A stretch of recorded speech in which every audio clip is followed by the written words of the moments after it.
हम लोगों ने अब तक ये देखा है कि बैटमैन जो है वो बहुत ज़्यादा मुश्किलात से गुजरते हुए रेड मास्क को रोकने की पूरी कोशिश करता है और इसी असना में उसने अपना हाथ खो दिया है। इसके बाद क्या होता है कि वो अपने हाथ के ऊपर एक पट्टी बांधता है और ब्लीडिंग को रोकने की कोशिश करता है। इसके बाद वो कहता है कि मुझे किसी न किसी तरह ना रेड मास्क को रोकना होगा गौतम को इन्फेक्ट करने से। इसके बाद हम लोग जीविल को देखते हैं जो कि लेदर विंग के साथ लड़ने की पूरी कोशिश कर रहा होता है और कैट वुमन जो है उसको पूरा साथ दे रही होती है। बैटमैन जो होता है अपनी वुंड को सील करता है और इसके बाद हम लोग क्या देखते हैं जो रेड मास्क है उसने पंच लाइन के साथ मिलके अपने ऊपर एक्सपेरिमेंट स्टार्ट कर दिया है और वो खुद को जोकर बनाने की कगार पे होता है। लेकिन वो महसूस करता है कि जब वो उस मोमेंट पे पहुंचता है जब वो जोकर बना था तो वो बहुत ज्यादा डर रहा होता है, वो इस चीज को अचीव नहीं कर पाता। इसके बाद हम लोग देखते हैं एल्फ्रेड को जो कि अपनी वाइफ को रीच करने की कोशिश करता है, तो गार्ड जो है उसको रोकने की कोशिश करते हैं तो वो उन पे अटैक कर देता है और वो कहते हैं कि मैं यहाँ से निकलूंगा और अपनी वाइफ के पास जाऊंगा, मुझे कोई नहीं रोक सकता। इसके बाद हम लोग देखते हैं बैटमैन को वो रेड मास्क को रोकने के लिए निकल जाता है। वो उसके गार्ड्स को एक के बाद दूसरे को मारता जाता है क्योंकि बस उसको रेड मास्क को रोकना है इससे पहले कि वो कोई बहुत बड़ा कांड कर दे। इसके बाद हमें पता चलता है जो रेड मास्क है वो कभी भी जोकर नहीं बन सकता क्योंकि वो बहुत ज्यादा अफ्रेड है। वो चाह के भी उस पॉइंट को अचीव नहीं कर सकता, लेकिन वो इसी वजह से कोई और चीज अचीव कर सकता है। और दूसरी तरफ हम लोग देखते हैं जो फायरफ्लाई होता है वो भी आ जाता है कैट वुमन और जीवल की मदद करने के लिए। और इसके बाद हम लोग देखते हैं एल्फ्रेड को वो एक के बाद दूसरे गार्ड को मारता हुआ टावर से बाहर निकलता है और उसके सामने पूरा का पूरा सिटी आग में झुलस रहा होता है। और इसके बाद रेड मास्क जो है वो अपने ऊपर फिर एक्सपेरिमेंट स्टार्ट करता है और फिर वो एक मल्टीवर्सल एनर्जी की वजह से इन्फेक्ट हो जाता है। अब वो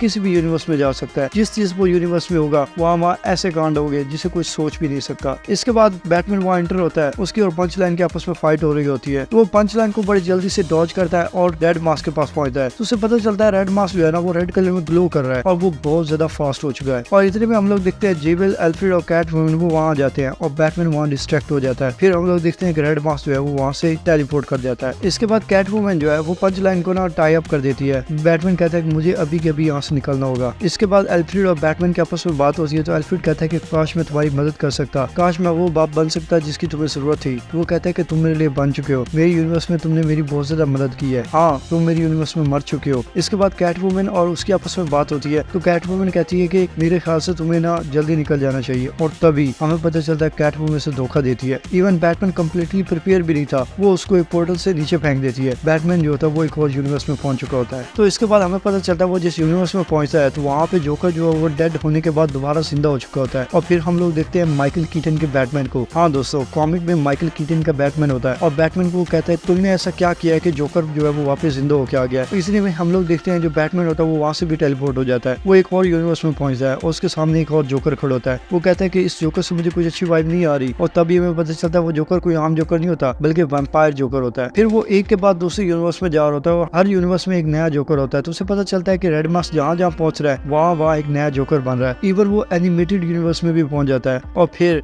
वो पहुंचता है गेमिंग यूनिवर्स में जहाँ पे बैटमैन कहता है कि मैंने जोकर को मार डाला था इसलिए ताकि लोगों को पीस में रहे, लेकिन वो फिर मर के जिंदा हो गया, मेरी मुश्किलात अब फिर बढ़ गई है। और तभी हम लोग देखते हैं कि बैटमैन वहाँ से भी टेलीपोर्ट होता है और वो एक एनिमेटेड यूनिवर्स में पहुंचता है जहाँ पे ब्रूस वैन बूढ़ा हो चुका है और एक टेरी नाम का बंदा जो है वो बैटमैन बन चुका है। और वो और ब्रूस इनके आपस में बात होती है तो जो ओल्ड ब्रूस होता है तो वो कहता है इसकी मदद से तुम अपने यूनिवर्स में पहुंच सकते हो और हेलिडे को भी ट्रैक डाउन कर सकते हो। और इतने में हम लोग देखते हैं वहाँ जोकर की एंट्री होती है और जैसे ही उसकी एंट्री होती है बैटमैन वहाँ से फिर से डिसअपीयर हो जाता है और इस बार वो कहीं और नहीं बल्कि 90s की जो टीवी सीरीज थी उसके यूनिवर्स में पहुंच जाए। और वहाँ का जो बैटमैन होता है वो उसको अपनी यूटिलिटी बेल्ट देता है, वो कहता है कि तुम्हें इसकी बहुत ज्यादा जरूरत पड़ेगी। और जब वो उसको ले रहा होता है तो फिर वहाँ से वो एक और यूनिवर्स में पहुंचता है। वो देखता है कि यहाँ का बैटमैन जो बहुत ज्यादा स्लो है लेकिन वो बहुत ज्यादा आगे बढ़ चुका होता है। वो बैटमैन का जो हाथ कट होता है उसकी जगह एक मैकेनिकल हाथ देता है और उसकी मदद करता है। वो उससे कहता है कि तुम्हें एक नए सूट की भी जरूरत है, वो उसे एक नया सूट भी देता है। इसके बाद क्या होता है बैटमैन एक और यूनिवर्स में टेलीपोर्ट होता है और उस वक्त वो देखता है कि उस यूनिवर्स में सिर्फ गौतम सिटी है और वहाँ पे बहुत बड़ी शार्क फिर रही है और वो शार्क वो जोकर होती है। हाँ दोस्तों, सुन के बड़ा हैरान लगा होगा कि एक शार्क भी जोकर है। इसके बाद वो देखता है रेड मास्क भी वहीं पे होता है। वो जैसे ही रेड मास्क की तरफ बढ़ने लगता है तो शार्क जो होती है वो बैटमैन पे हमला कर देती है। तो बैटमैन जब अपनी यूटिलिटी बेल्ट से कोई चीज निकालता है तो उसे पता चलता है कि जो उस यूनिवर्स का बैटमैन था वो मुझसे भी ज्यादा